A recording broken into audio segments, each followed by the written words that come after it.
le petit David verrait sa mère pour la dernière fois. Ses funérailles, aussi douloureuses que cela soit, étaient déjà prévues.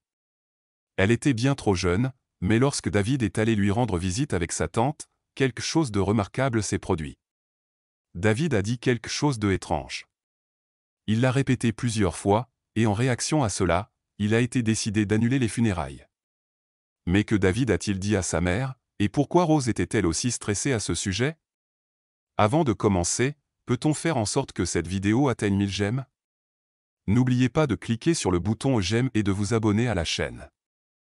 Haley était une mère aimante pour David, ils faisaient tout ensemble. Elle l'aimait tellement que ça en faisait mal. Chaque matin, Haley et David se promenaient. David adorait aller dans un parc voisin et se balancer pendant des heures. Le père de David n'était pas présent, il avait quitté Haley juste avant qu'elle n'accouche de David. Haley déposait David chez ses parents chaque mercredi pour avoir une journée à elle. Elle n'en profitait jamais pleinement parce qu'elle manquait David, mais elle savait que c'était bon pour elle. Elle allait à la salle de sport où passer du temps avec sa meilleure amie, sa sœur Rose. Haley et Rose avaient 4 ans d'écart. Rose était très protectrice envers sa sœur. Étant l'aînée, Haley pouvait voir que David adorait sa tante et qu'ils avaient un lien très fort, alors elle avait fait de Rose la marraine de David dans son testament. Rose ne le savait pas, mais elle allait bientôt le découvrir. La mort de Haley a été une tragédie. Elle est morte beaucoup trop tôt, et toute la communauté a pleuré sa perte. David ne comprenait pas ce qui se passait. Sa tante Rose était venue le chercher et l'avait emmené chez ses grands-parents. Il ne comprenait pas pourquoi tout le monde était aussi triste autour de lui et n'arrêtait pas de poser des questions sur sa mère. Rose agissait forte et joyeuse devant son neveu, mais elle souffrait intérieurement. Elle venait de perdre sa meilleure amie, sa sœur. Elle savait que David ne comprenait pas, alors elle y voyait une distraction en lui. Ils allaient s'entraider d'une certaine manière. Rose s'attendait à ce que David aille vivre chez ses grands-parents, mais il s'est vite avéré que ce ne serait pas le cas. Rose a découvert qu'elle était la marraine de David. Pourquoi sa sœur lui avait-elle caché cela? Elle aimait son neveu, mais elle n'avait jamais imaginé devenir mère à son âge. David devait rester chez ses grands-parents jusqu'après les funérailles, ce qui permettait à Rose de déménager de son appartement dans la maison de Haley. C'était difficile pour Rose de s'adapter à tout cela. Tout se passait tellement vite, elle avait perdu sa sœur, devenue mère, et déménagé en quelques heures seulement. Le matin suivant l'accident, Rose reçut un appel. C'était un numéro inconnu, mais elle répondit quand même. Un homme commença à parler de l'autre côté du fil. Elle ne reconnut pas tout de suite qui c'était, puis soudainement, cela lui est apparu, c'était Vincent, le père de David. Il avait entendu parler de l'accident et voulait récupérer David. Cela n'allait pas se passer ainsi. Rose lui expliqua qu'elle était sa marraine et qu'elle souhaitait qu'elle prenne soin de David, mais Vincent n'était pas d'accord. Ils se sont disputés, et Vincent lui a dit de se méfier, car il viendrait la chercher. Cela ne faisait pas peur à Rose. Vincent n'avait jamais été un vrai père pour David. Cette histoire était réglée. Cet après-midi-là, la sonnette de la porte a retenti. Lorsque Rose ouvrit la porte, sa bouche est restée ouverte. Vincent se tenait devant elle et entra sans permission. « Où est mon fils ?» dit-il. Mais David était toujours chez ses grands-parents.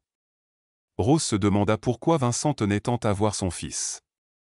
Il ne s'était jamais soucié de David, alors pourquoi cela changerait-il maintenant? Ils ont expulsé Vincent de la maison et lui ont dit de ne pas revenir, mais Vincent était persistant. Il n'allait pas abandonner aussi facilement. Rose devait être prudente. Elle appela les pompes funèbres et donna une description de Vincent. La dernière chose qu'elle voulait, c'était que Vincent perturbe les funérailles. Les funérailles avaient lieu dans 3 jours, et après cela, David serait sous sa responsabilité. Cela effrayait Rose. Elle espérait que son instinct maternel prendrait le dessus et qu'elle saurait ce qu'il fallait faire. Mais elle ne pouvait en être certaine, alors elle décida de fouiller dans les affaires de sa défunte sœur. Peut-être trouverait-elle le journal intime de sa sœur. Elle savait que ce n'était pas éthique de lire le journal intime de sa sœur, mais elle le voyait comme une forme de recherche. Haley y décrivait comment elle disciplinait David ou tout ce qui pourrait l'aider à élever le garçon. Rose trouva un petit carnet et l'ouvrit. C'était cela. Elle commença à lire, les larmes coulant sur ses joues, alors qu'elle se sentait terriblement triste de perdre sa sœur. Allait écrivait sur les moments heureux qu'elles avaient passés ensemble et à quel point son petit garçon était parfait. Elle écrivait aussi sur Vincent, comment il ne répondait jamais à ses appels et ne lui envoyait même pas de carte d'anniversaire pour son fils. S'il ne voulait rien avoir à faire avec son fils, pourquoi maintenant? Rose trouvait ce changement de comportement étrange. Elle se demandait si Vincent avait un motif caché. Peut-être voulait-il obtenir de l'argent de l'État ou aider autour de la maison, mais cela n'arriverait jamais pas tant que Rose serait en charge de David. Elle se rendit au poste de police le lendemain. Elle pensa que c'était la chose la plus sage à faire, mais les policiers lui dirent qu'elle avait besoin de preuves. Tout ce qu'elle avait pour l'instant était des accusations, mais cela ne durerait pas longtemps, car Vincent l'attendait à sa porte. Elle retourna chez elle et l'invita à entrer. Elle lui dit qu'elle était allée au commissariat aujourd'hui pour les informer de ses dernières actions. Vincent devint pâle en entendant les mots « au commissariat ». Rose fronça les sourcils et lui demanda des explications, mais il se leva précipitamment et partit sans dire un mot en franchissant la porte. Rose espérait que ce serait la dernière fois qu'elle le verrait. C'est un agent de police qui se pencha sur le dossier de Vincent et découvrit des informations inquiétantes à son sujet. Il s'avéra qu'il conduisait la même voiture que celle qui avait percuté sa sœur dans cet accident étrange. Ils élaborèrent un plan, il était possible que Vincent se sente coupable et se présente aux funérailles pour rendre hommage. Si c'était le cas, la police serait informée immédiatement.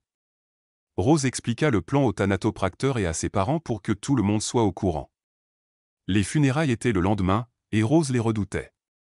Elle n'arrivait pas à croire que tout cela se passait en même temps. Mais demain serait le jour où tout prendrait fin.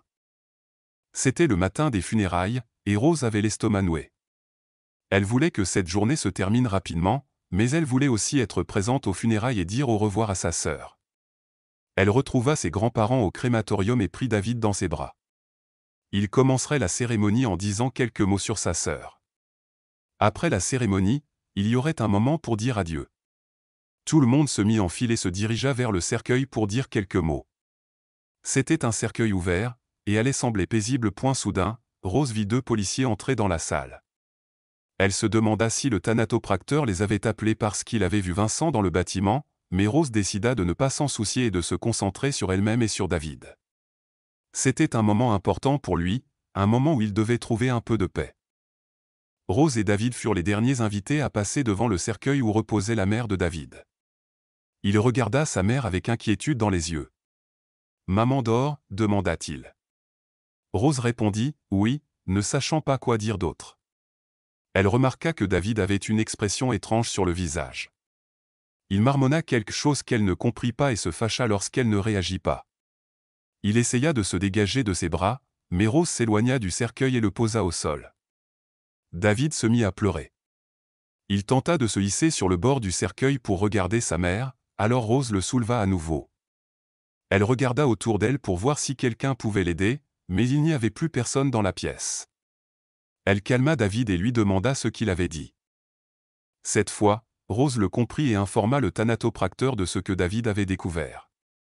Elle savait qu'elle ne pourrait pas continuer la cérémonie tant que ce problème ne serait pas résolu. Rose assura David qu'ils allaient enquêter, et tout ce qu'ils pouvaient faire maintenant, c'était attendre. David se calma, et ils attendirent à l'extérieur.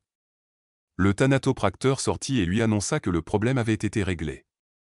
Rose entra avec David dans ses bras et regarda sa sœur. Elle semblait complète maintenant. Rose n'arrivait pas à croire que David avait remarqué un si petit détail à propos de sa mère. Cela montrait combien il l'aimait. David avait remarqué que Haley ne portait pas le collier avec les initiales de sa mère et de David. Rose lui avait offert ce collier pour la naissance de David, et Haley l'avait porté chaque jour depuis. Mais les ambulanciers l'avaient enlevé après l'accident.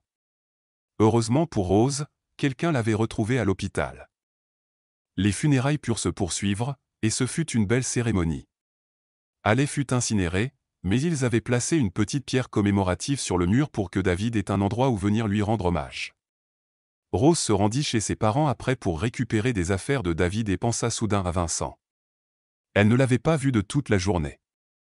Ses parents lui dirent que Vincent était bienvenu, mais que le thanatopracteur l'avait remarqué et avait immédiatement informé la police.